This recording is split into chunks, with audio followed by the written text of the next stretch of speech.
Hi, welcome to Power and Motion YouTube channel.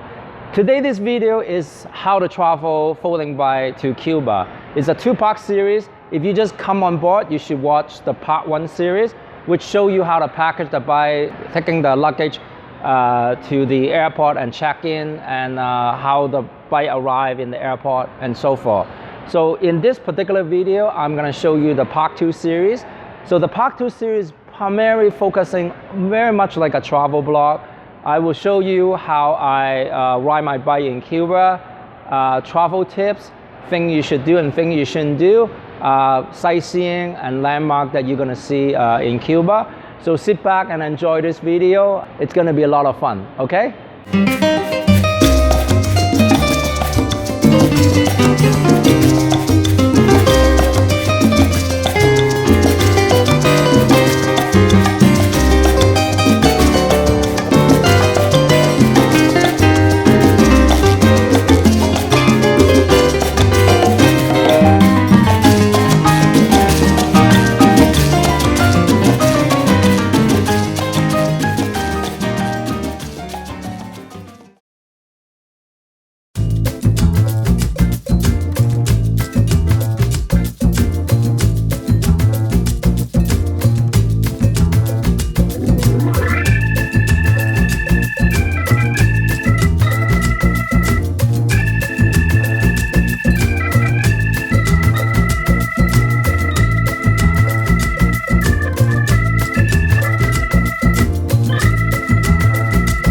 Hi there, in this video I'm going to show you where I stay in Havana.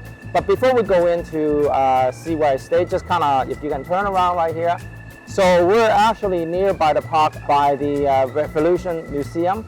So it's actually right in the center of Havana, so we're really nearby most of the facility here in Havana. If you want to be in Havana, that's where you want to stay. So this is what you call the Casa Particular. So basically it's not a hotel, it's somebody at home. We pay about $60 Canadian dollar per day. All right, let's go in. So this is sort of the living room. I actually have my folding bike right here. It's a really small place, but again, most places in Havana is very small and old and so forth. So let's just kind of go in. This is sort of the hallway here. So with this hallway, we have 2 bedrooms here. Very interesting. So basically, we have the key to lock our room, and that's where we keep most of the stuff.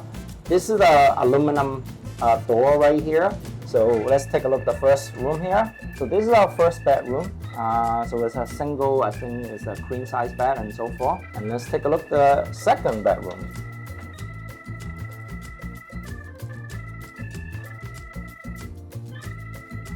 So in the room, there's air conditioning, but in the living room, there's no air conditioning. This is the kitchen. And here in Cuba, they use a gas stove right here. And then going in, we have 2 bathrooms here. So one of the really interesting thing is, for me it's kind of gross, but here in Cuba, they don't like you to put the toilet paper into the toilet and flush it with the toilet. Whatever you do, basically you put your toilet paper in the garbage can, so you do not flush the toilet paper. But this is the second bathroom. And that's it. That's for a quick tour where I stay here in Cuba and Havana. So if you want to look up this place, you saw so it's called Mary House. I would say overall, I like the price, very convenient as far as getting to places in Havana. One of the reasons we're staying around here is actually my daughter is having a salsa festival. So we can just walk less than 2 minutes, we can get there. All right, that's it. I'm gonna sliding out here.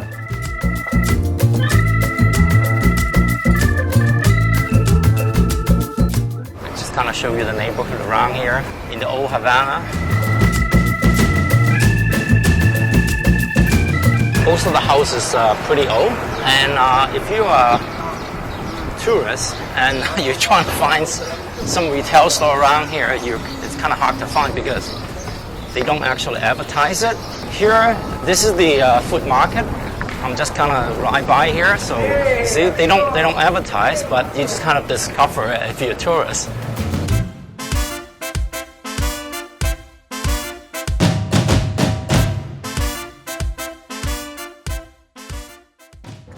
Hi there, I've been riding my bike here in Havana, or my folding bike here in Havana. So one of the interesting landmarks that I like to show you here is behind me, this is the famous Russian tank. So behind me is the Revolution Museum. Now this used to be the presidential palace. What that means is all the Cuban presidents had used to live here. But after the revolution, this became the museum. So right now they're doing quite a bit of a construction here. As a matter of fact, my daughter's salsa festival is happening back there. So this is one of the landmarks. So I'm going to take you all the places to here in Havana and show you all the landmarks around here. Okay? Let's go for the bike ride.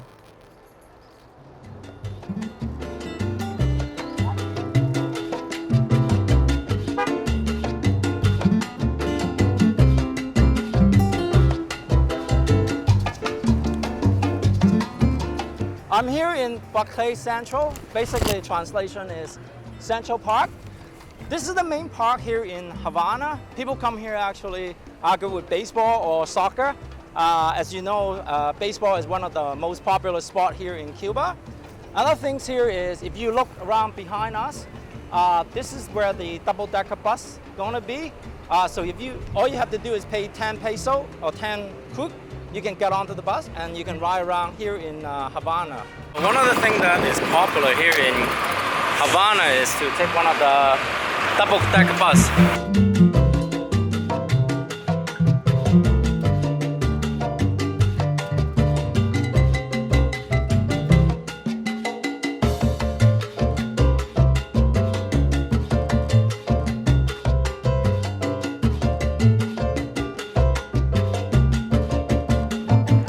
I'm going to show you all the landmark around here. So first of all, on my left-hand side, you can see the Capitol, and basically they're doing the reconstruction here.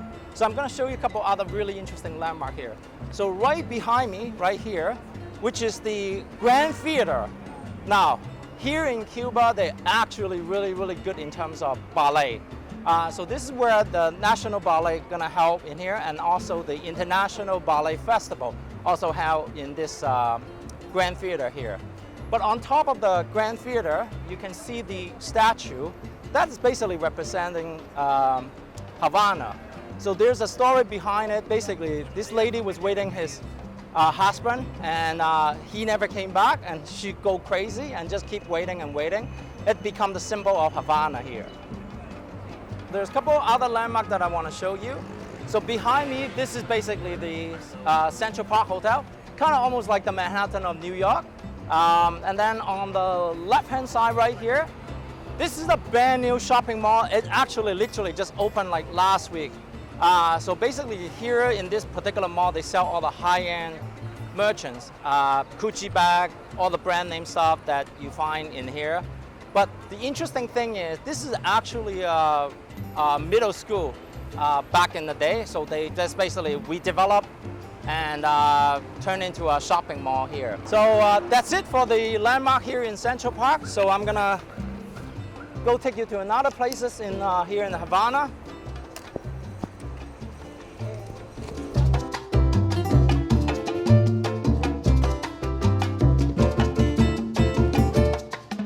I'm riding along the ocean side here behind me. If you can see it at the background, I have the, if you can see the lighthouse along here. So that's a famous Moro castle or fortress. So basically, the castle is a way of protecting the Bay of Havana. I'm gonna ride around here. You're gonna see some cannon in here.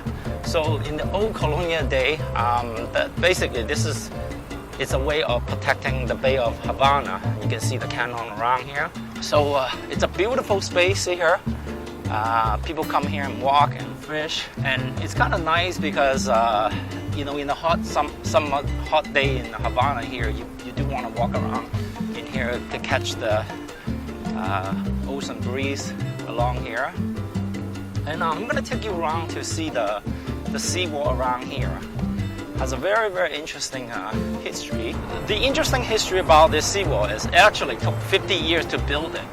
It has a total of 8 kilometers long, without the seawall, the water just come on to the city. It basically, along here, most of the building is kind of run down because of the flood and so forth. So without the seawall, this city will constantly getting flooded by the ocean.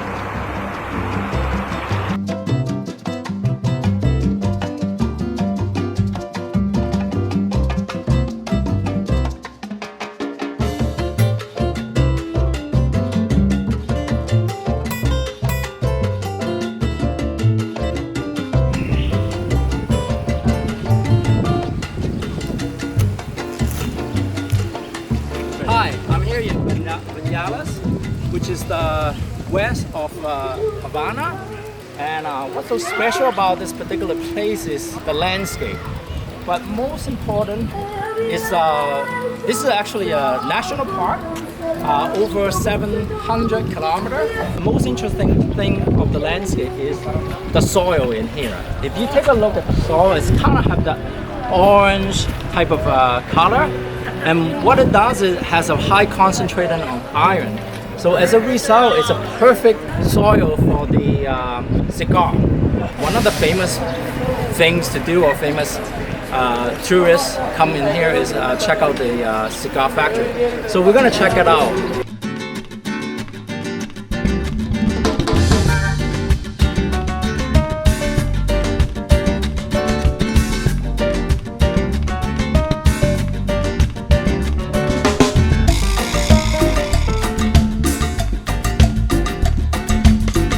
Hi, we arrived in the cigar farm here in Vinales.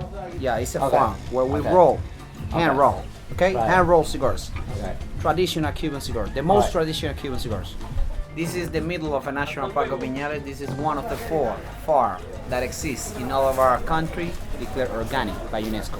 You know, Okay. UNESCO is the organization that protects the land. No chemicals, Okay. no pesticide. Everything is organic campus and handwork to fertilize land. Okay. Cuba, the best country for cigars in the world.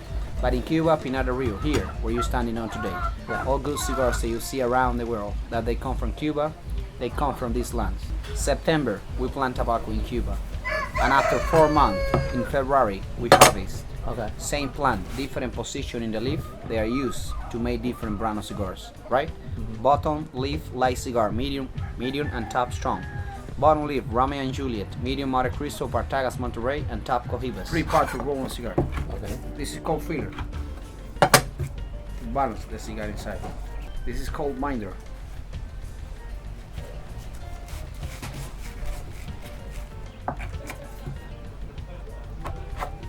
This is called wrapper.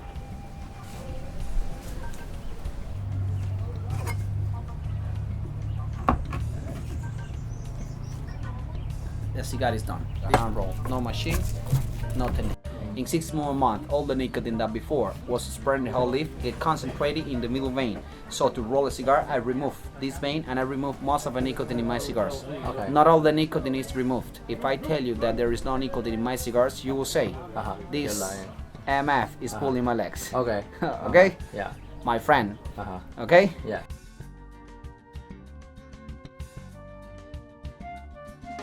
Behind me is one of the famous landmarks here in Havana. It's Floridita, or known as the La Florida. So this is the famous bar that Hemingway used to come here, and so it's a really famous landmark here. The best thing here is, the best drink here is mojito, obviously, and that.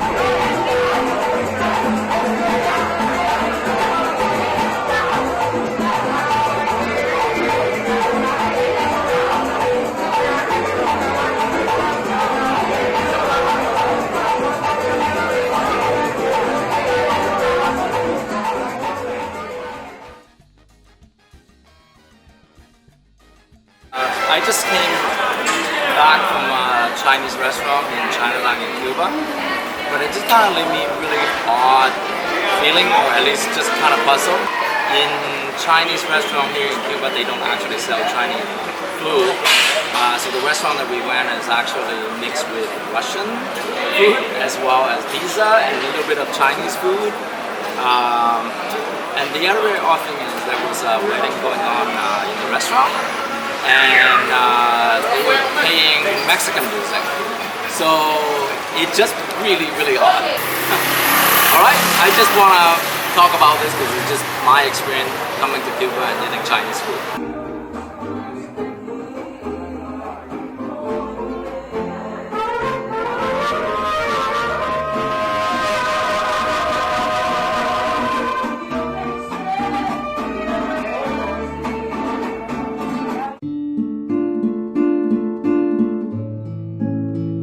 Here in Havana, or at least here in Cuba, I generally ride my bike in the morning because it's really, really hot during the afternoon. I show you some of the places that I ride here in Havana, which is pretty run down, but I just really want to show you another places here.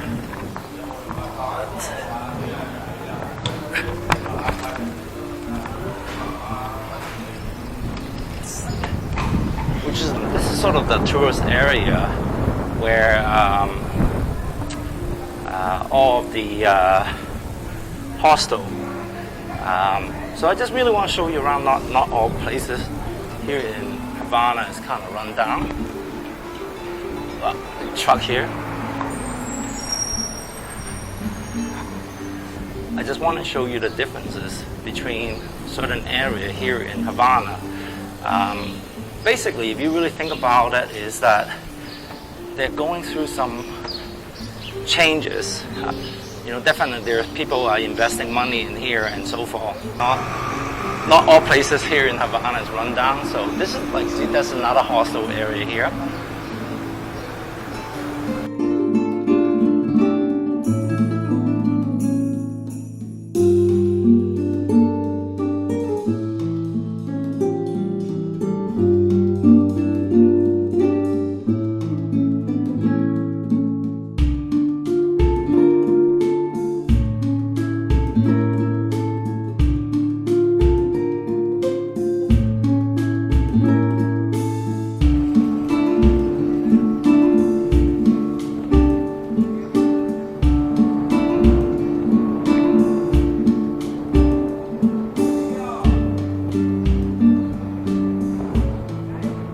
Okay, arrive from here.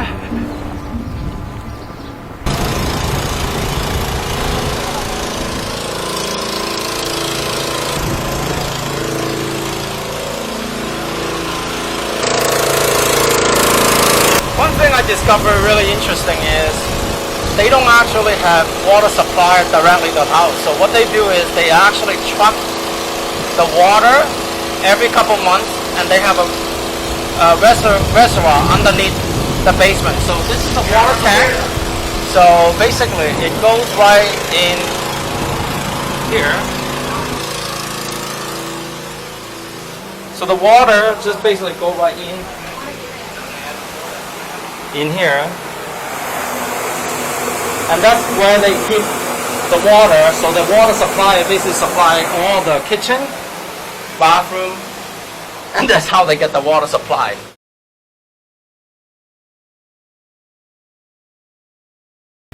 You saw me early in the video that the water is being trucked in to the house and so forth. So what that means is those water are not filtered. So if you are a tourist and you coming here and try to drink the tap water, you get sick really easily. So one of the things that you should know as a tourist, you want to know where to get the water. I mean, obviously they have it in everywhere, but it goes from $3 for a 2-liter water. So we find this place that actually sell ice cream as well too. And it's only 2 cook, so that's somewhat inexpensive. If I buy it from the hotel, it's about $3. So we are going, you can see behind me is the Revolutionary Museum. And this is a place where I get the water for $2 or 2 cooks. Let's get some water bottle here. Okay, so I got my water. It's actually 1.5 liter. Definitely, if you're a tourist, as a matter of fact, like doesn't matter. Like if you go outside North America, you should never drink water from the tap anyway. But yeah, you definitely want to know where you buy your water inexpensively. they all came from the same source. There's only one company here in Cuba that actually had filtered water here. Okay? All right, I'm signing out.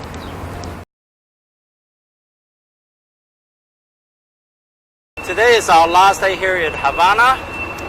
We're gonna be leaving from Havana and go to Varadero. And here's our driver, Carlo. We got the 1951 Chevrolet here. So this is the folding bike that go right into the trunk. And then all our luggage right now is all packed in front of the passenger side in the front seat. It costs between 100 to 150 cooks. But we got a pretty good price here. So this is the car that we're gonna go to Varadero. See you at the Varadero. Okay, so I just want to give you guys some tips as far as getting taxi and transportation here in Cuba. I would like to introduce you Fernando, who is our good friend here. Every time we come to Cuba, we always use his service. It's Varadero, that's the company name. So you want to talk about how your two guys worked here in Cuba? Sure. Yeah. Hello, guys. Well, my name is Fernando. I run Fur Tours to Cuba, which is a company that has been listed on TripAdvisor for 2 or 3 years, and I'm on the top five on TripAdvisor.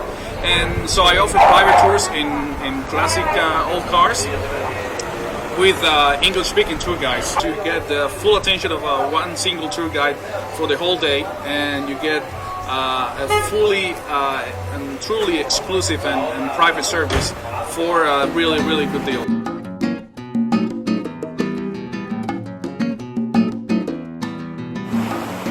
Good morning. It's 7 o'clock here in Cuba, in Varadero. Behind me is the sunrise. It's a beautiful morning here. Everybody's just kind of getting out, and some of the people are taking pictures, and some of the people are taking the first dip of the ocean water. One thing that I have never done is riding the folding bike on the beach. Okay.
Hi there. So yesterday we drove, we have a taxi ride from Havana back to Varadero here in this resort here.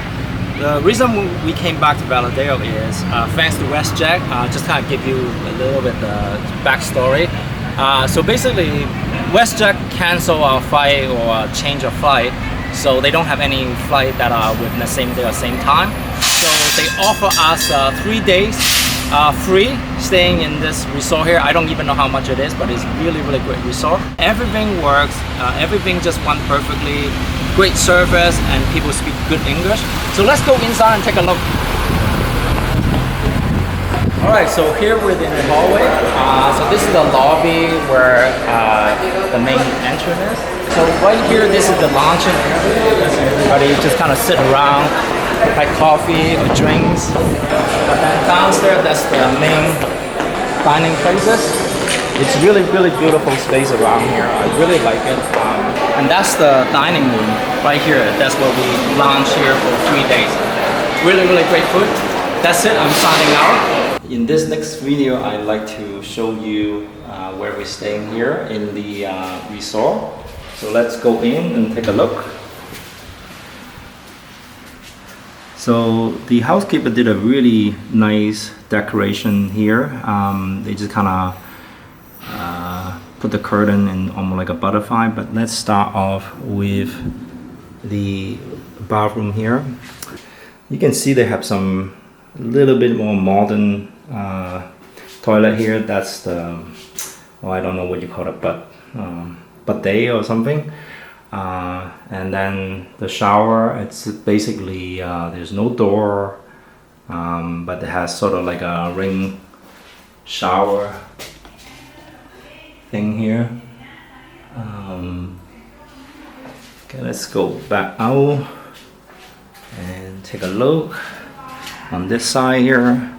So we have a little fridge here, a little table here, and then in this couch, it's an open up couch, so we can have more people to stay here. And then on this side you can see the Tern folding bike that I have here.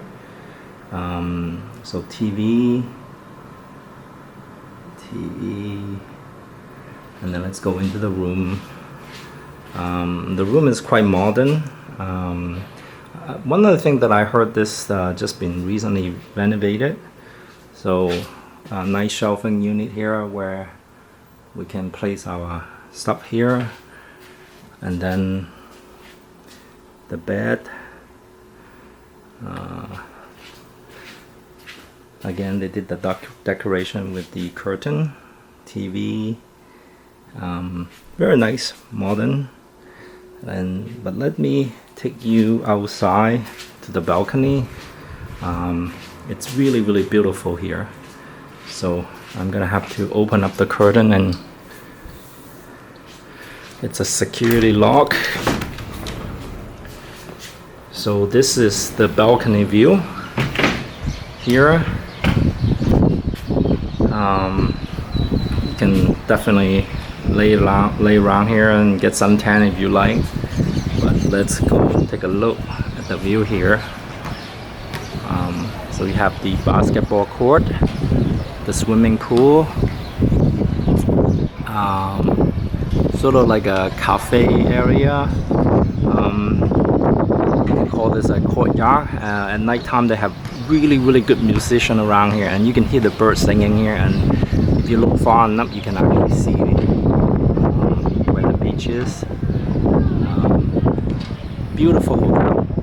So I'm gonna give you more detail in the comment section at the hotel that I'm staying in here.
Got my blindfolded by luggage. It's been a long flight all the way from Cuba back to home Calgary here. So looks like everything is intact and no damage whatsoever. So again, it's a long flight. I'm gonna give my summary next. Just kind of tell you what I think, and is it worth it to take a folding bike and travel around, and you know, some of the things that I've seen in Cuba. So just watch for the next scene. All right, signing out.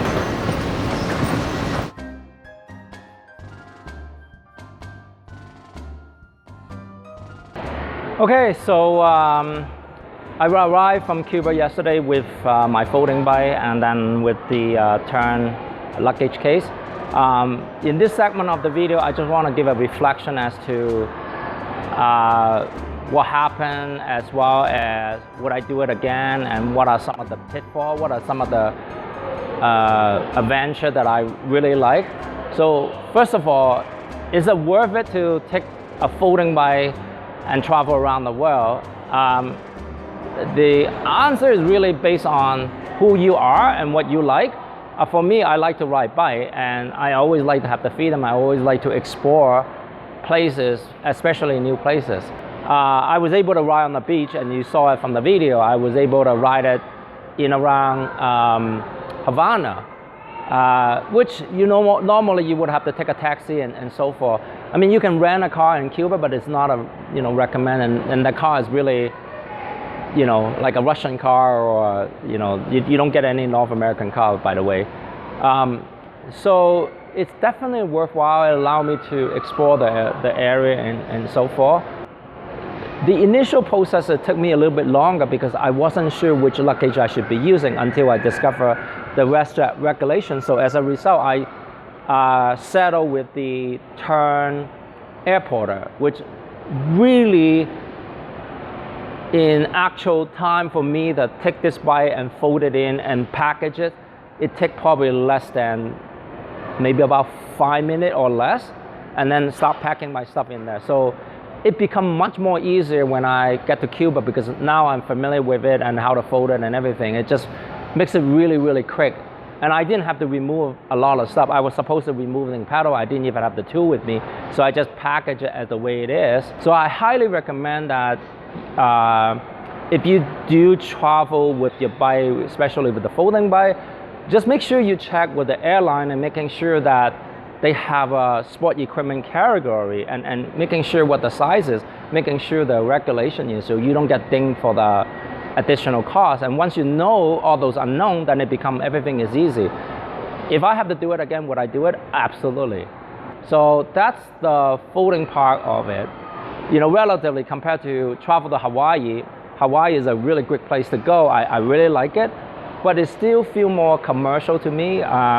For me, Cuba has a very special thing. It just, there's so almost, how would I call it? It's almost like you go back in time, back into the 1950 and 60. Everything just kind of stands still, and yet you're still getting that sort of medium high quality resource feel. So therefore, I really enjoy going to Cuba over to Hawaii. So if I have to do that again, would I do it again? Absolutely. But like I say, if you are just new travel to Cuba, highly recommend to book a all-inclusive hotel. Then you don't have to worry about anything. My trip to Havana definitely opened my eye. I actually had to speak little bit of Spanish, because when you go into a resort, most people can speak English really, really well. But when you go to Havana, you don't know what you're gonna get. Like, you go into a restaurant, none of the people may not be able to speak English. And the other thing is just kind of, when you travel around the world, doesn't matter whether you travel to Cuba or anywhere else, you should always watch your luggage. I mean, I was just kind of a little bit dumbstruck that somebody helped me at the airport and took my luggage and helped me out and that kind of stuff, and they expecting a tips. No big deal. I give them the tips. Generally, Cuba is really, really safe, so you don't have to worry about, but you still need to be careful and so forth.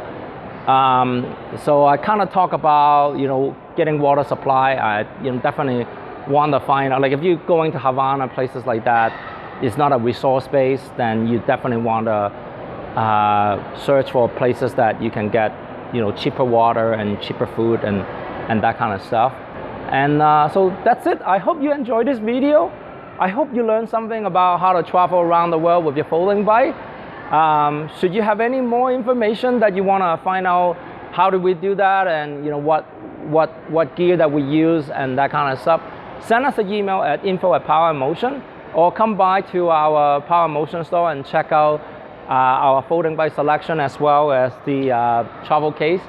All right, I hope you enjoyed this video. If you like it, be sure to give us a thumbs up or leave us a comment and let us know how you feel about our video, the quality of the video, whether it helped you, whether you want to see a newer video coming out. Okay? All right, that's it.